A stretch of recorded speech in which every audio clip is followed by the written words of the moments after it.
ఈ కార్తీక మాసంలో శ్రీశైల మహాక్షేత్రంలో మహారుద్ర యాగం మీ గోత్రనామాలతో నిర్వహించడం జరుగుతుంది. పాల్గొనదలిస్తే వెంటనే సంప్రదించండి. నమస్కారం అండి. కర్కాటక రాశి నవంబర్ మాస ఫలాలు చూద్దాం. లగ్నంలో కుజుడు, 4వ ఇంట్లో సూర్యుడు, 5వ ఇంట్లో బుధుడు, 6వ ఇంట్లో శుక్రుడు. సో బేసిక్గా ఈసారి కర్కాటక రాశి బాగా కాన్సన్ట్రేట్ చేసేది హెల్త్ ఇష్యూస్ మీద. ఈ హెల్త్ ప్రాబ్లమ్స్ ఎవరికైతే బాగా ఉన్నాయో వీళ్ళు బయటపడతారు. ఈ షుగర్ అనేది కంట్రోల్లోకి వస్తుంది, బీపీ అనేది కంట్రోల్లోకి వస్తుంది. మెయిన్గా హెల్త్ అనేది చాలా ఇంపార్టెంట్. ఈసారి ఈ నెల మీ హెల్త్ అనేది ఇంప్రూవ్ అవ్వడం జరుగుతుంది, గ్యారంటీ. ఇదైతే నేను పేపర్ మీద రాసి సైన్ చేసి స్టాంప్ ఇవ్వగలను. హెల్త్ మీదే కాన్సన్ట్రేషన్ ఉంటుంది. ఎస్పెషల్లీ 40+ ఎవరైతే ఉంటారో, 40+ అనగానే మనకు షుగరు బీపీ వచ్చేస్తుంది. సో ఇలాంటి వాళ్ళందరూ కొత్త డైట్ ప్లాన్స్ తీసుకొని ఎక్సర్సైజ్ చేసి పీటీ చేసి హెల్త్ అనేది బాగా ఇంప్రూవ్ చేసుకుంటారు. తర్వాత మనం జాబర్స్ దగ్గరికి వస్తే, జాబ్ చేసే వాళ్ళు వాళ్ళ పై అధికారులతో, వాళ్ళ టీమ్ లీడర్స్తో, వాళ్ళ సీనియర్ డాక్టర్స్తో రిలేషన్షిప్ బాగా మెయింటైన్ చేస్తారు, బాగా క్లోజ్ అవుతారు. మంచి ప్రమోషన్ రావడానికి మంచి ఆస్కారం ఉంది. కాబట్టి మీరు మీ పై అధికారితో కొంచెం చనువు తీసుకొని ఓ 2 మాటలు ఎక్కువ మాట్లాడి, మీ ఇంట్లో ఎవరు ఉంటారు, మీ ఫ్యామిలీలో ఎంతమంది, అలా మాటలు కలిపి కొంచెం క్లోజ్ అవ్వడానికి ట్రై చేయండి. అది మీకు హెల్ప్ అవుతుంది ఫ్యూచర్లో. Try to establish relationship with your seniors. ఎప్పుడైనా మనం ఏ ఆఫీస్లో అయితే పనిచేస్తున్నామో మన పై అధికారులతో ఎంతో కొద్దిగా మానవ సంబంధం అనేది ఉండాలి. ఓన్లీ ఒఫిషియల్ రిలేషన్షిప్పే కాదు, మానవ సంబంధం కొంచెం కూల్గా ఉండాలి.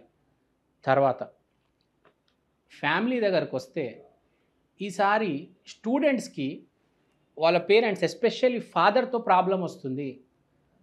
పిల్లలు తండ్రి మాట వినరు, తండ్రితో గొడవలు పెట్టుకుంటారు, పేచీలు వస్తాయి. సో ఫాదర్తో జాగ్రత్త. ఎస్పెషల్లీ మగ పిల్లలు బాగా చదువుకోండి, మీ నాన్నగారు చెప్పేది వినండి, మీకు ఇష్టం వచ్చినట్టు చేయకండి. మీ నాన్నగారి మాట వింటే మీకే మంచిది, మీకు అది ఎడ్యుకేషన్లో కూడా హెల్ప్ అవుతుంది. అమ్మా నాన్నని ఎప్పుడు ఎదిరించకూడదు.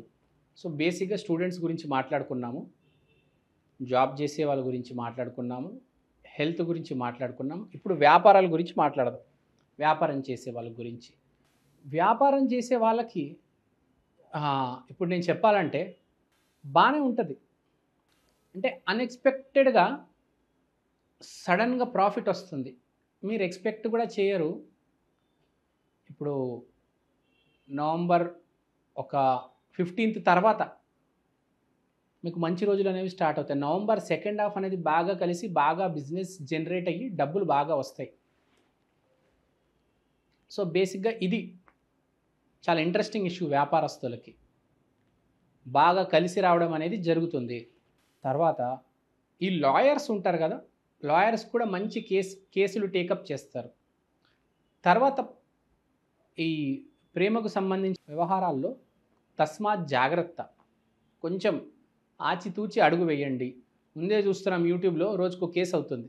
సో కొంచెం జాగ్రత్త. తర్వాత విదేశీ ప్రయాణం చేసేవాళ్ళు, మీరు అనుకున్నది జరగబోయేది కొంచెం డిఫరెన్స్ ఉంటుంది. అంటే ఐ మీన్ టు సే, మీరు ఏదో కాలేజ్లో ట్రై చేస్తారు, ఇంకేదో కాలేజ్లో సీట్ వస్తుంది. అమెరికాలోనే వస్తుంది, ఆ కాలేజ్ ఏదైతే అనుకుంటారో అది రాదనమాట. ఇంకేదో వేరే కాలేజ్. ప్రతి మనిషికి ఒక రాత అనేది ఉంటుంది. సో మీ రాత అనుగుణంగా మీకు ఏ కాలేజ్ అయితే రాసున్నదో అది మీకు వస్తుంది, మంచి కాలేజే వస్తుంది. ఇప్పుడు ఆ కాలేజ్కి వెళ్తేనే మీరు మీకు అక్కడ ఒక అమ్మాయి ఇంట్రడ్యూస్ అవుతుంది, ఆ అమ్మాయిని ప్రేమిస్తారు, పెళ్లి చేసుకుంటారు. సో ఒక డెస్టినీ అనేది ఉంటుంది, ఆ డెస్టినీ అనేది ఫాలో అవుతారనమాట. సో అంత ఫ్రాంక్గా చెప్పుకోవాలంటే నీచభంగ రాజయోగం జన్మ కుండలి జాతకానికే వర్తిస్తుంది ఈసారి కర్కాటక రాశి వాళ్ళకి. అంటే అన్ఎక్స్పెక్టెడ్గా వ్యాపారం చేసే వాళ్ళకి, ఫారెన్కి వెళ్ళే వాళ్ళకి, జాబ్ చేసే వాళ్ళకి వెరీ బిగ్ అడ్వాంటేజ్ వస్తుంది. అంటే చాలా మంచి సమయం, అత్యంత అద్భుతమైన సమయం కర్కాటక రాశి వాళ్ళకి ఈ కార్తీక మాసం. కానీ కండిషన్ ఏంటి? మీరు దాన్ని అడ్వాంటేజ్ తీసుకోవాలి, దాన్ని యూజ్ చేయగలగాలి. మీ నాన్నగారు వెళ్ళమంటున్నారు యూఎస్కి, అవేవో ఎగ్జాములు రాయమంటారు, వెళ్ళండి నేను ఇక్కడే ఉంటాను, నేను ఎక్కడికి వెళ్ళాను అంటే ఏమొస్తుంది? అమెరికాకి వెళ్ళండి, ఆ ఎగ్జాములు రాయండి, ఆ వీసాలు, ఫామ్లు, ఇంటర్వ్యూలు చూసుకోండి. జాబ్లో కూడా నేను సీట్ నుంచి కదలను, వేరే వాళ్ళతో మాట్లాడానంటే ఎట్లా? పై అధికారితో మాట్లాడండి. నేను ఇష్టం వచ్చింది తింటానంటే కష్టం, జాగ్రత్తగా తినండి. అంటే ఒక మెట్టెక్కాలి, ఒక అడుగు వేయాలి మీరు సక్సెస్ వైపు, పాజిటివిటీ వైపు. మీరు ఒక అడుగు వేస్తే దేవుడు 10 అడుగులు వేస్తాడనమాట. ఈసారి మీకు టైం అలా ఉంది, మీరు ఒక్క అడుగేస్తే దేవుడు 10 అడుగులు వేస్తాడు. అలాంటి సమయం కార్తీక మాసం కర్కాటక రాశి వాళ్ళకి చాలా బాగా కలిసి వస్తుంది. అద్భుతమైన టైం పీరియడ్, అత్యద్భుతం. సో ఈసారి నేను చెప్పేది ఏంటంటే కర్కాటక రాశి వాళ్ళు పరిహారాలు కూడా చేసుకోవచ్చు. ఏ పరిహారాలు చేసుకుంటే బాగుంటుంది? కర్కాటక రాశి వాళ్ళు పాలుతో అభిషేకం చేయాలి శివలింగానికి. తర్వాత పాలుతో తయారయ్యే స్వీట్స్ గుడి బయట యాచకులకి పంచిపెట్టండి.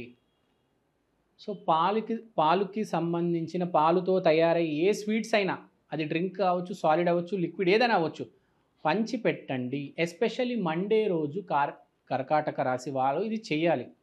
మంచి సమయం ఉన్నప్పుడు కొన్ని దాన ధర్మాలు చేస్తే, శివుడి మంత్రాలు మీరు జపిస్తే, శివుడి గుడి ఆ ప్రాంగణం అంతా మీరు క్లీన్ చేస్తే 10 రూపాయలు రావాల్సిన చోట 20-30 రూపాయలు వస్తాయి. వస్తున్నప్పుడు దాన్ని మనం వినియోగపరచుకోవాలి, ఇంకా మెరుగుపరుచుకోవాలి. సో మంచి అవకాశం ఈసారి కర్కాటక రాశి వాళ్ళకి, యూస్ చేసుకోండి, మిస్ అవ్వద్దు. 10 రూపాయలు వస్తే కారు వస్తుంది, 20-30 రూపాయలు వస్తే ఇల్లు కూడా కొనుక్కోవచ్చు కదా, స్థలం కూడా కొనుక్కోవచ్చు. సో ఎంత యూజ్ చేయగలుగుతారో అంత యూజ్ చేయండి, మొత్తం పిండేయండి. ఆ రసం అంతా బ్యాంక్ అకౌంట్ మొత్తం నిండిపోవాలి మీది. అంత బాగుంది కర్కాటక రాశి వాళ్ళకి. సో నేను చెప్పినట్టు ఓం నమ శివాయ, కుదిరితే శివపురాణం చదవండి. దానాలు చెప్పాను కదా, పాలతో తయారు చేసే ఐటెంలు. తర్వాత సోమవారం రోజు శివాలయానికి వెళ్ళండి, మర్చిపోకుండా, తప్పకుండా గుర్తుపెట్టుకోవాలి. ఇది శివుడు ఒకడే కాదు, శివుడికి సంబంధించిన కుదిరితే జ్యోతిర్లింగం శ్రీశైలం ఉంది కదా, శ్రీశైలంకి ఒకసారి వెళ్ళిరండి. కార్తీక అమావాస్య అంటే దీపావళి రోజు కొబ్బరికాయ కొట్టండి శివాలయంలో తప్పకుండా. మీకు తెలియకుండా ఏదో మ్యాజిక్ జరుగుతూ ఉంటుంది. మనం 2 నెలల ముందు, 3 నెలల ముందు, 6 నెలల ముందు చేసే మంచి పని రిజల్ట్ ఇవాళ వస్తూ ఉంటుంది. మనకు తెలియకుండా, అసలు మనకు అర్థం కూడా కాదు.